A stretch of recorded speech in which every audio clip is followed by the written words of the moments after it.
Nifty ഫൈനാൻസിൽ എന്ത് ചെയ്തിട്ടുണ്ടായിരുന്നു?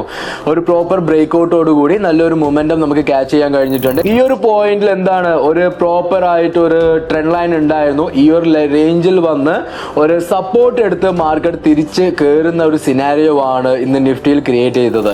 Then second ഹാഫിന് ശേഷം മാർക്കറ്റ് സൈഡ് വേസിലേക്ക് മാറുന്ന ഒരു സിനാരിയോ ആണ് കണ്ടത്. മാർക്കറ്റ് സ്റ്റാർട്ട് ചെയ്യുന്ന സമയത്ത് തന്നെ ഒരു ഹ്യൂജ് ക്യാൻഡിൽ ആണ് അവിടെ ക്രിയേറ്റ് ചെയ്യുന്നതെങ്കിൽ മെജോറിറ്റി ഓഫ് ടൈമും അവിടെ ഒരു സൈഡ് വേസ് മാർക്കറ്റ് ആകാനാണ് ചാൻസസ് കൂടുതൽ. നല്ല രീതിയിൽ ഇൻവെസ്റ്റ്മെന്റ് വന്നത് ഫൈനാൻഷ്യൽ സർവീസിലാണ്. ഓയിൽ ആൻഡ് ഗ്യാസ്, കൺസ്യൂമർ പ്രൊഡക്റ്റിലും നല്ല രീതിയിൽ എന്ത് ചെയ്തിട്ടുണ്ടായിരുന്നു, ഇൻവെസ്റ്റ്മെന്റ് വന്നിട്ടുണ്ടായിരുന്നു. Hi all, it's me your Ahammed Azharuddin from Trademax academy. Okay, super. അങ്ങനെ ഒരുപാട് ദിവസത്തിന്റെ കാത്തിരിപ്പിന് ശേഷം ഇന്ന് നല്ലൊരു ബ്രേക്കിംഗ് കിട്ടിയിട്ടുണ്ടായിരുന്നു. കുഴപ്പമില്ല.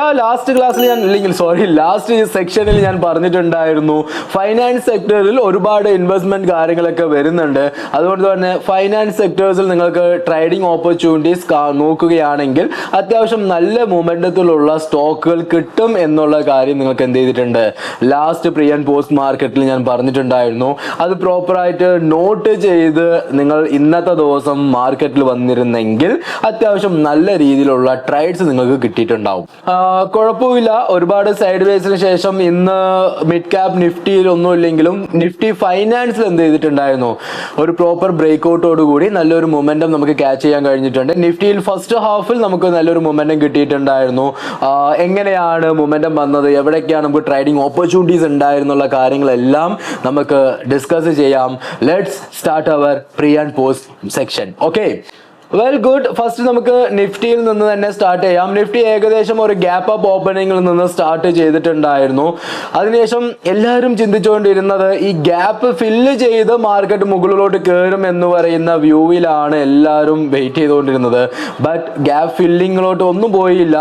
ഈ ഒരു പോയിന്റിൽ എന്താണ് ഒരു പ്രോപ്പർ ആയിട്ട് ഒരു ട്രെൻഡ് ലൈൻ ഉണ്ടായിരുന്നു. ഈ ഒരു റേഞ്ചിൽ വന്ന് ഒരു സപ്പോർട്ട് എടുത്ത് മാർക്കറ്റ് തിരിച്ച് കയറുന്ന ഒരു സിനാരിയോ ആണ് ഇന്ന് നിഫ്റ്റിയിൽ ക്രിയേറ്റ് ചെയ്തത്. ഈ ഒരു പോയിന്റിൽ നിന്ന് ബ്രേക്കിൽ നിന്നും നിങ്ങൾക്ക് ട്രേഡ് കിട്ടിയിട്ടുണ്ടാവും. വെൽ, ഈ ഒരു പോയിന്റിൽ നിന്ന് റീട്രേസ് ചെയ്ത് മുകളിലോട്ട് പോകുമ്പോഴും നിങ്ങൾക്കൊരു ട്രേഡ് അവിടെ അവൈലബിൾ കിട്ടിയിട്ടുണ്ടായിരുന്നു. ദെൻ സെക്കൻഡ് ഹാഫിന് ശേഷം മാർക്കറ്റ് സൈഡ് വേസിലേക്ക് മാറുന്ന ഒരു സിനാരിയോ ആണ് കണ്ടത്. നേക്കഡ് ബൈ ചെയ്തവർക്ക് വലിയ പ്രോഫിറ്റ് കാര്യങ്ങളും വന്നിട്ടുണ്ടാവില്ല. പക്ഷെ 2 ദിവസം മുമ്പ് ഞാൻ പറഞ്ഞിട്ടുണ്ട്, നമുക്കൊരു സ്പ്രെഡ്, ബുൾ കോൾ സ്പ്രെഡ് കാര്യങ്ങളൊക്കെ നിങ്ങൾക്ക് ഇട്ട് വയ്ക്കുകയാണെങ്കിൽ അത്യാവശ്യം നല്ലൊരു പ്രോഫിറ്റ് നിങ്ങൾക്ക് എടുക്കാൻ പറ്റും എന്നൊരു കാര്യം പറഞ്ഞിട്ടുണ്ടായിരുന്നു. ഏകദേശം 3000 or 4000 ബക്സോളം നിങ്ങൾക്ക് ഇപ്പോൾ 2 ദിവസം മുമ്പ് തന്നെ നിങ്ങൾ സ്റ്റാർട്ട് ചെയ്തിരുന്നെങ്കിൽ നിങ്ങൾക്ക് ആ ഒരു എമൗണ്ട് അല്ലെങ്കിൽ ആ ഒരു പ്രോഫിറ്റ് നിങ്ങൾക്ക് എന്ത് ചെയ്യാൻ പറ്റുമായിരുന്നു, ക്യാച്ച് ചെയ്യാൻ കഴിയുമായിരുന്നു. സ്റ്റിൽ നിഫ്റ്റിയിൽ നമ്മുടെ വ്യൂ എന്ന് പറയുന്നത് ബുള്ളിഷ് തന്നെയാണ്. ബേരിഷിലോട്ട് നമ്മൾ മാറുന്നില്ല. സോ ഇനി കമ്മിങ് ഡേയ്സിൽ തിങ്കളാഴ്ച എന്താണ് ഈ ഒരു 25,000 ഇന്ന് ക്രിയേറ്റ് ചെയ്ത ഈ ഒരു ഹൈ പോയിന്റിന്റെ മുകളിൽ മാർക്കറ്റ് സസ്റ്റെയിൻ ചെയ്യുകയാണെങ്കിൽ വീണ്ടും നല്ല രീതിയിൽ മാർക്കറ്റ് മുകളിലോട്ട് കയറി വരാനുള്ള ഒരു ഓപ്പർച്യൂണിറ്റീസ് കാണുന്നുണ്ട്. അങ്ങനെ വരുന്ന സമയത്ത് അനദർ ടാർഗറ്റ്സ് എല്ലാം നമുക്ക് ഇവിടെ എന്ത് ചെയ്യാൻ പറ്റും, ഫിക്സ് ചെയ്ത് വയ്ക്കാൻ കഴിയുന്നതായിരിക്കും. സോ ഇതാണ് നമ്മുടെ നിഫ്റ്റിയിൽ വരുന്ന നമ്മുടെ വ്യൂ. ദെൻ ബാങ്ക് നിഫ്റ്റിയിൽ നോക്കുമ്പോൾ ഏകദേശം ആദ്യം തന്നെ നാം പറഞ്ഞിട്ടുണ്ട്, മാർക്കറ്റ് സ്റ്റാർട്ട് ചെയ്യുന്ന സമയത്ത് തന്നെ ഒരു ഹ്യൂജ് ക്യാൻഡിൽ ആണ് അവിടെ ക്രിയേറ്റ് ചെയ്യുന്നതെങ്കിൽ മെജോറിറ്റി ഓഫ് ടൈമും അവിടെ ഒരു സൈഡ് വേസ് മാർക്കറ്റ് ആകാനാണ് ചാൻസസ് കൂടുതൽ. സോ ഇവിടെ നോക്കുകയാണെങ്കിൽ ഇവിടെ ബാങ്ക് നിഫ്റ്റി സ്റ്റാർട്ട് ചെയ്തപ്പോൾ തന്നെ ഒരു ഹ്യൂജ് ക്യാൻഡിൽ ആണ് അവിടെ ക്രിയേറ്റ് ചെയ്തത്. ആ ഹ്യൂജ് ക്യാൻഡിൽ ക്രിയേറ്റ് ചെയ്തത് കൊണ്ട് തന്നെ വീണ്ടും മാർക്കറ്റിന് മൂവ് ചെയ്യാനുള്ള ഫ്യൂൽ ഇല്ലതാണ്. സോ അതിനുശേഷം മാർക്കറ്റ് ആ ഒരു റേഞ്ചിനുള്ളിൽ നിന്ന് സൈഡ് വേസിലേക്ക് മൂവ് ചെയ്യുന്നതാണ് ബാങ്ക് നിഫ്റ്റിയിൽ നമുക്ക് കാണാൻ കഴിഞ്ഞത്. അപ്പോൾ ഇനി കമ്മിങ് തിങ്കളാഴ്ച ഈ ഒരു ഹൈയുടെ മുകളിൽ ബാങ്ക് നിഫ്റ്റി സസ്റ്റെയിൻ ചെയ്യുകയാണെന്നുണ്ടെങ്കിൽ നമുക്ക് നല്ലൊരു ബൈ സൈഡിലേക്ക് എൻട്രീസ് കാര്യങ്ങൾ നോക്കാം.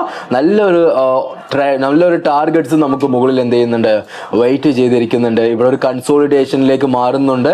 കൺസോളിഡേഷൻ ആവുന്ന സമയത്ത് എന്തായാലും ഒരു ബ്രേക്കിംഗ് വരും. ബ്രേക്കിംഗിൽ നിന്ന് നല്ലൊരു മൊമെന്റം നിങ്ങൾക്ക് ക്യാച്ച് ചെയ്യാൻ പറ്റും. സോ ഇത് തിങ്കളാഴ്ചത്തേക്ക് നിങ്ങൾ നോക്കി വെക്കുക. വെൽ, ഇതാണ് ലാസ്റ്റ് ക്ലാസ് ഞാൻ പറഞ്ഞത്, അല്ലെങ്കിൽ ലാസ്റ്റ് പ്രീ ആൻഡ് പോസ്റ്റ് മാർക്കറ്റിലും പറഞ്ഞു, ഫൈനാൻഷ്യൽ സെക്ടറിൽ നല്ല രീതിയിലുള്ള ഇൻവെസ്റ്റ്മെന്റ് വരുന്നുണ്ട് എന്നൊരു കാര്യം. സോ ഇന്ന് നിഫ്റ്റി ഫൈനാൻസിൽ നല്ലൊരു വൺ വേ മൊമെന്റം എന്ത് ചെയ്യാൻ കഴിഞ്ഞിട്ടുണ്ടായിരുന്നു, ക്യാച്ച് ചെയ്യാൻ കഴിഞ്ഞിട്ടുണ്ടായിരുന്നു. അതുപോലെ തന്നെ ഇന്ന് നല്ല രീതിയിൽ ഇൻവെസ്റ്റ്മെന്റ് വന്നതും ഫൈനാൻഷ്യൽ സർവീസിൽ തന്നെയാണ്.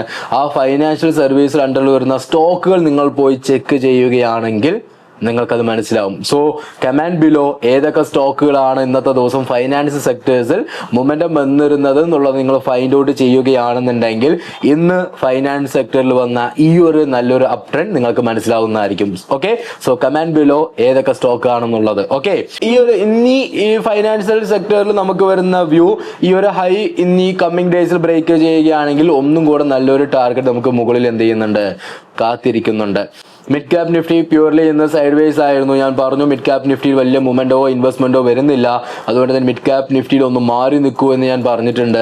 സോ മിഡ് ക്യാപ് നിഫ്റ്റി ഒരു സൈഡ് വേസ് ആണ്, വീണ്ടും നല്ലൊരു മൂവ്മെന്റ്. ഇവിടെ ഒരു സ്ട്രാഡിൽ സ്ട്രാങ്കിളേ ഇവിടെ എന്ത് ചെയ്യത്തുള്ളൂ, വർക്ക് ആകത്തുള്ളൂ. നേക്കഡ് ബൈയും സ്പ്രെഡും ഒന്നും ഇവിടെ എന്ത് ചെയ്യണ്ട, ചെയ്ത് വെക്കരുത്. ദെൻ സെൻസെക്സും കുഴപ്പമില്ലാത്ത ഒരു മൂവ്മെന്റും തന്നിട്ടുണ്ടായിരുന്നു. ഇതെല്ലാമാണ് നമുക്ക് വരുന്ന ഇൻഡെക്സിൽ വരുന്ന വ്യൂസ് എന്ന് പറയുന്നത്. ദെൻ നല്ല രീതിയിൽ ഇൻവെസ്റ്റ്മെന്റ് വന്നത് ഫൈനാൻഷ്യൽ സർവീസിലാണ്.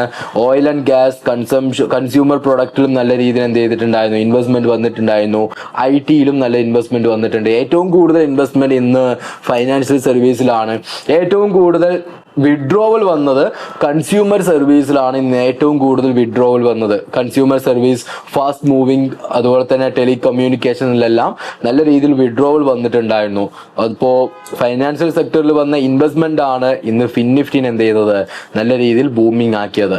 അപ്പോൾ ഈ ഒരു രീതിയിൽ കണക്ട് ചെയ്തുകൊണ്ട് നിങ്ങൾ മാർക്കറ്റിനെ എന്ത് ചെയ്യാൻ ശ്രമിക്കണം, വ്യൂ ചെയ്യാൻ ശ്രമിക്കുക. So that's it all, done for the day. നല്ല രീതിയിൽ എല്ലാ ദിവസവും pre and post market view ചെയ്യുക, നോക്കുക. നല്ലൊരു കൺവിക്ഷനോടുകൂടി എന്ത് ചെയ്യണം, ട്രേഡ് ചെയ്യാൻ ശ്രമിക്കുക. അല്ലാതെ ഒരു ക്യാൻഡിൽ വന്ന് ബ്രേക്ക് ചെയ്തു എന്നാൽ ബൈ ചെയ്യാം, ഒരു ക്യാൻഡിൽ വന്ന് ബ്രേക്ക് ചെയ്തു എന്നാൽ സെല്ല് ചെയ്യാം എന്ന് പറയുന്ന ആ ഒരു സ്ട്രാറ്റജി മാറ്റി പിടിക്കൂ. ഒരു പോയിന്റ് ബ്രേക്ക് ചെയ്താൽ ആ ബ്രേക്ക് ചെയ്തതിന്റെ റീസൺ നിങ്ങൾക്ക് എപ്പോഴാണോ ഫൈൻഡ് ഔട്ട് ചെയ്യാൻ കഴിയുന്നത്, അപ്പോൾ നിങ്ങൾ നല്ലൊരു പ്രോഫിറ്റബിൾ ട്രേഡേഴ്സ് ആവും. So that's it, done for the day. Love you all. Take care. Cheers. Bye bye.